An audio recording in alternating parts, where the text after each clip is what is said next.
Welcome everybody to How Fast Will It Go, and today we're dealing with the 2019 Ginetta G10 RM. Now this is 1,356 horsepower, 1,021 pounds-feet of torque from a 7.5 litre twin turbocharged V8 engine. The car itself now weighs 2,091 pounds, has all-wheel drive, and it can now do 0 to 60 in 2 seconds dead, and 0 to 104.244 seconds. So yeah, even though this now has all-wheel drive and much wider tyres and a roll cage, the roll cage being needed to keep the car as strong as possible, because it is obviously quite a lightweight car. So despite all of those additional weight adding upgrades, it still only weighs £3 less than it was originally. So yeah, £3 less while having £3 less while having 3 times the amount of power means that this is going to be a pretty quick car to get up to its top speed. But how fast that top speed is going to be, we'll have to get out there and see. So let's get out there and take a look. So yeah, much bigger V8 than it had originally, about 1300 cc's extra, while having those 2 turbochargers on top. Those as well will obviously add weight, but yeah, we've been able to keep the weight down generally. And there you can see already up to 240. So this is still an extremely small and lightweight car, so it could get thrown around a bit by some of the bumps on this road.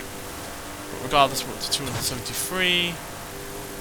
274 is being blipped. Can we do any better than the Jaguar in the previous episode, which managed pretty respectable 277 miles an hour? But that was a lot more stable. Yeah, aerodynamically speaking, even though this is obviously quite small, it is based on a 1960s design, whereas the Jaguar is based on modern aerodynamic principles. So yeah, aerodynamically speaking, it is not as aerodynamic as you might expect, especially with that quite squared off rear end. But it's still able to maintain 270 plus even around all of the corners, so it's got good handling. This downhill section is obviously going to help us get up to a little bit of extra speed. There's 276.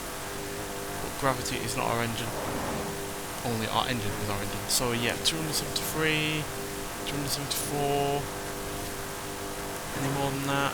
No.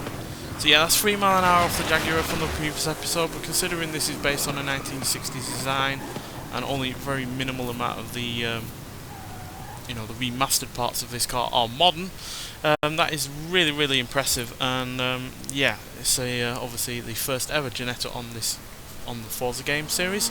So yeah, that's a good first time showing from Ginetta. So 274 miles an hour puts us alongside some really rather quite serious competition in the forms of the likes of the Zenvo TSRS, Ferrari F8 Tributo, Cadillac CT4 V Blackwing, as well as a Nissan 370Z Nismo.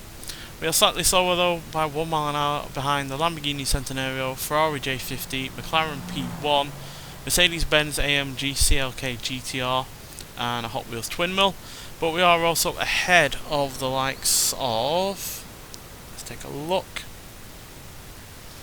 a Lamborghini Aventador SVJ, Lamborghini Huracan Performante, a Mercedes AMG 1, a Maserati MC12 Versione Corsa, TVR Cerberus B12, and a Lexus LC500. So yeah, by no means the slowest car that we've had on this series, and it is a good start, first time showing from Ginetta.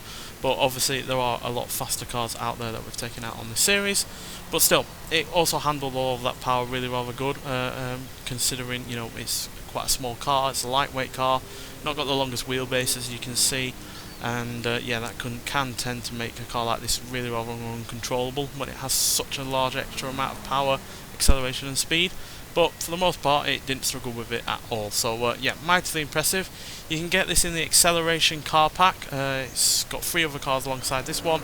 It's well worth getting. It's a really rather great car pack, and yeah, this is probably my favourite of the 4 in it. Nonetheless, though, thank you for watching, and I'll see you in the next one. Bye.